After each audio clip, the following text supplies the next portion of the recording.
Mesdames, Mesdemoiselles, Messieurs, bonsoir et bienvenue à votre 21h30 de ce samedi 21 octobre 2017, les principaux titres du journal. Une assemblée générale, celle de la Fédération nationale des jeux de boules, une assemblée générale qui s'est tenue aujourd'hui à Nouakchott. Un danger potentiel, celui que représente la circulation routière aux environs des établissements scolaires.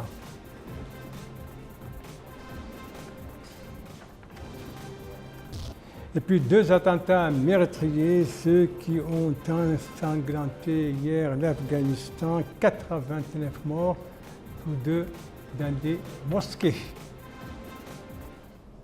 Voilà pour les titres de votre 21h30 ce soir. Et une fois n'est pas coutume, à 21h30, qu'on va commencer par une page sportive et que du sport. Les jeux de boules, vous l'avez compris. Les jeux de boules dont la fédération a tenu aujourd'hui à Nouakchott son assemblée générale. Alors, les thèmes de cette assemblée générale, le nombre de clubs membres de cette fédération et l'importance de cette discipline en Mauritanie. Des précisions avec vous, Bokar Baïlaba. Le jeu de boules est une discipline sportive qui gagne de la popularité d'année en année en Mauritanie. D'ailleurs, 38 clubs forment la Fédération mauritanienne de jeux de boules qui tient aujourd'hui son assemblée générale. Et à la vertu des travaux de cette assemblée, le secrétaire général du ministère de la Jeunesse et des Sports, M. Mohamed Oulval Abdi, a souligné les efforts consentis par le bureau sortant durant les 4 années à la tête des instances de la Fédération mauritanienne de jeux de boules.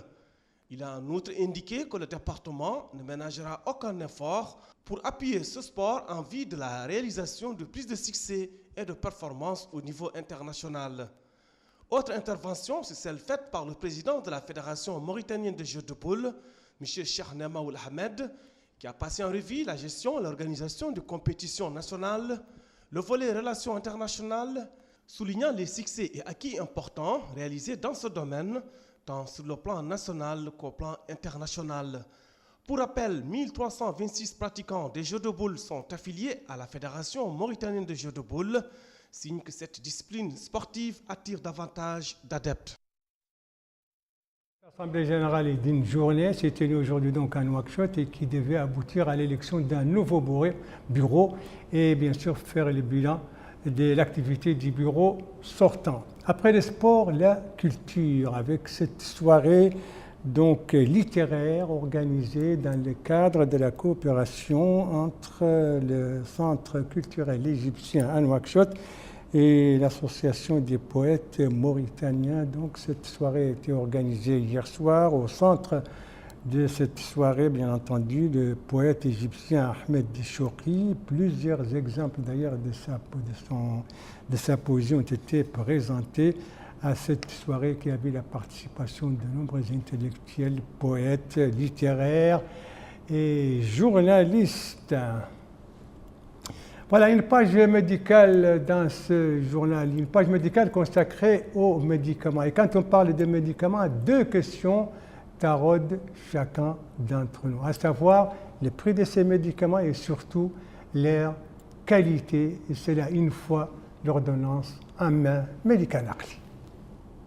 Dès que les patients se voient délivrer une ordonnance médicale par le médecin qui les a examinés, ils se dirigent vers la pharmacie la plus proche afin d'acheter les médicaments prescrits.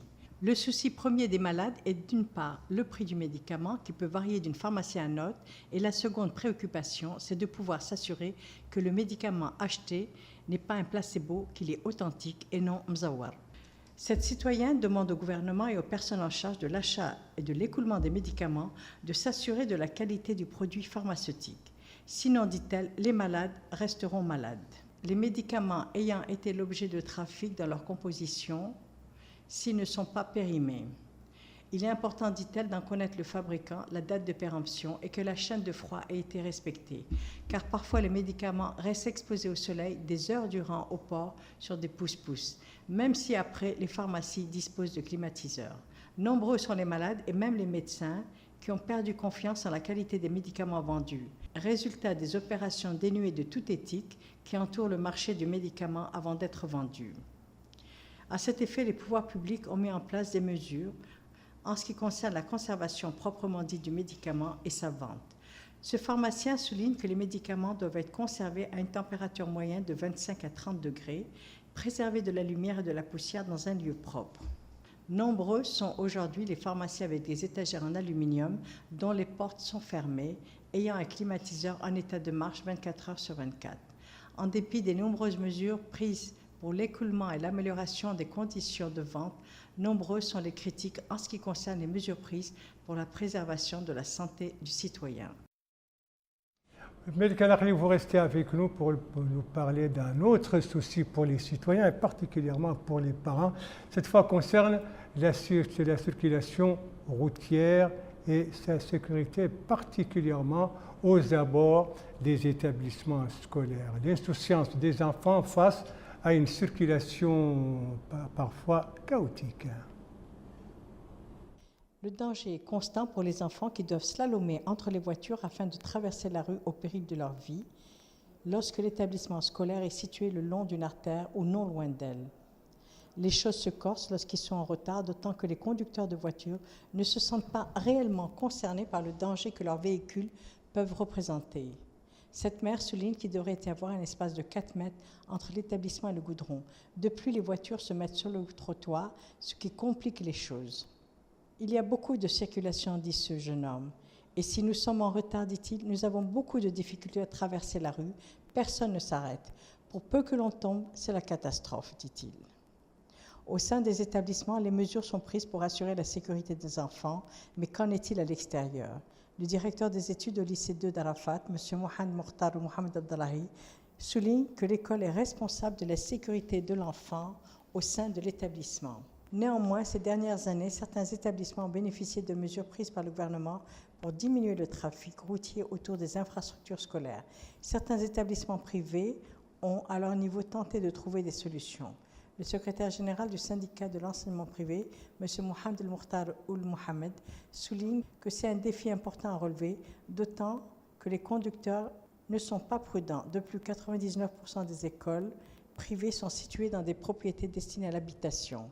Quelques écoles privées ont conclu un protocole d'accord avec les communes pour prendre des mesures le long des murs afin de mieux assurer la sécurité des enfants. Mais en réalité, il devrait y avoir une entente avec les communes. Celles-ci devraient prendre leur part de responsabilité. Il serait sans doute souhaitable que la localisation des établissements scolaires soit mieux étudiée afin de diminuer le danger encouru par les enfants quotidiennement.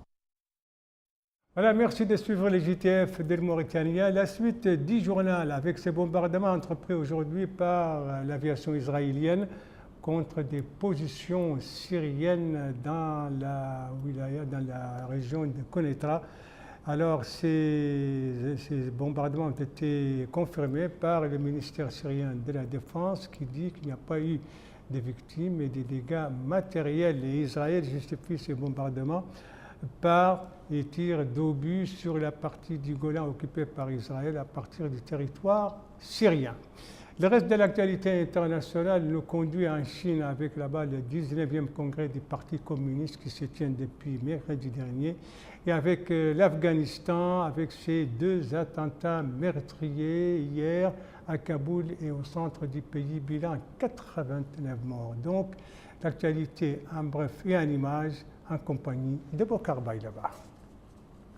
En Afghanistan, une mosquée chiite a été attaquée hier dans l'ouest de Kaboul.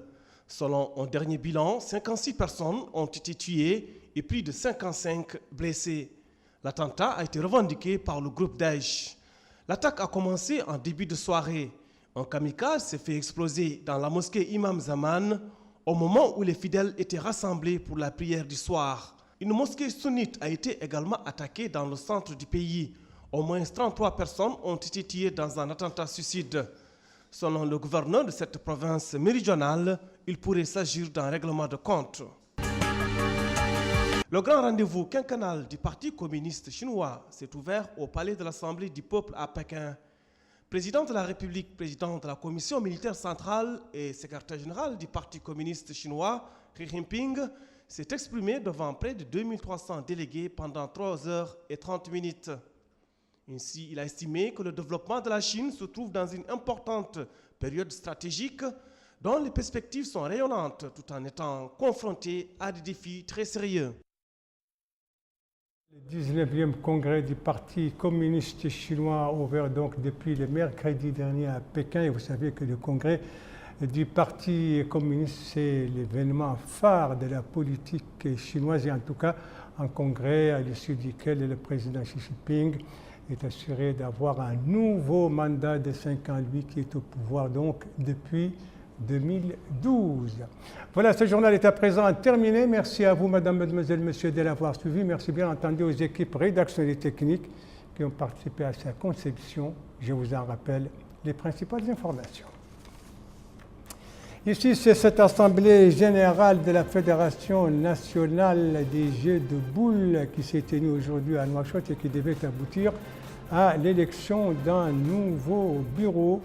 C'est une assemblée dont les travaux ont été ouverts par le secrétaire général du ministère de la Jeunesse et des Sports. Et ici, ce sont aux environs des établissements scolaires et le problème de la sécurité routière autour des établissements scolaires qui pose problème.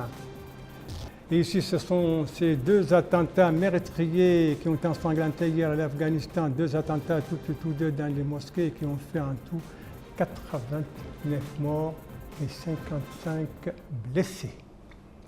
Voilà, le JTF reviendra demain à 19h et à 21h30. Vous serez en compagnie, suivant le planning des services, vous serez en compagnie d'Aminata Khan. Quant à moi, il ne me reste plus qu'à vous souhaiter une très bonne fin de soirée, une très bonne fin de semaine et à vous donner rendez-vous, Inch'Allah, vendredi prochain aux mêmes heures, 19h, 21h30. Bonsoir.